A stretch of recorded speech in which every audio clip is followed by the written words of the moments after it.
he walked into a town and said, "I need help." He didn't speak English, but they got what he was saying. After they helped him, they wanted to know more about him. Archaeologists started talking to him because he was still using stone tools. He's the only one that was using this.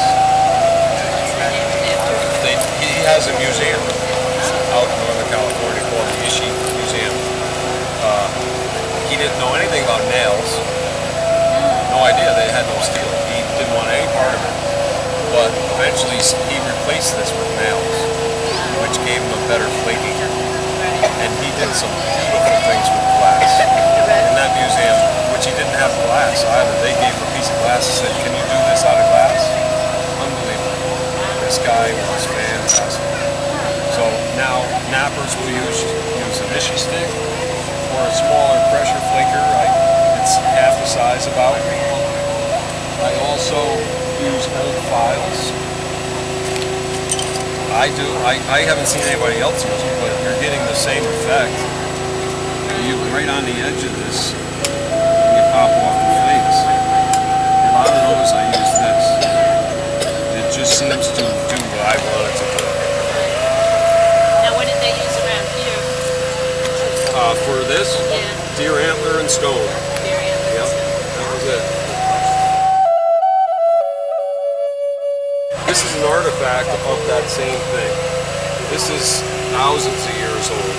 I know that because of this white stuff that's on it. It's called patina. The original stone is black. You can see it. But from being in the ground for thousands of years, it gets a coating on it of mineral deposits. And they took this flake, like I would, and they started working it.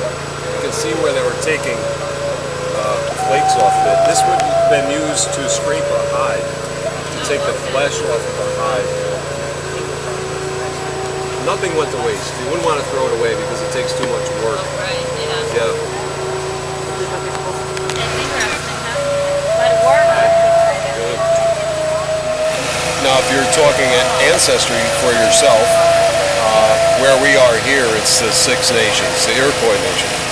And the Iroquois consisted of the Mohawk, the Oneida, the Onondaga, Seneca, Cayuga, and Tuscarora.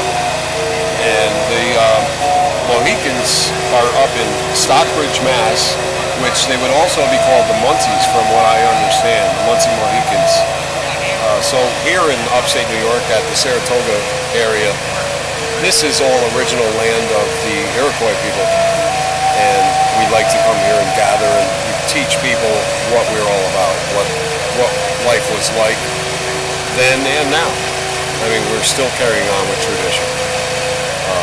I'm the flint napper. I am Mohawk. Look me up. I'm on YouTube, and it's listed under the topic of flint napping, and I go by the name of I Am Mohawk. And I have 17 videos on there. Some of them are funny. Most of them are on the topic of flint napping arrowheads, finding them. I have 2 videos on finding them, and a couple of videos on making them. I do demonstrations all over the place now. It all started from YouTube. Good. Do you got a following on YouTube?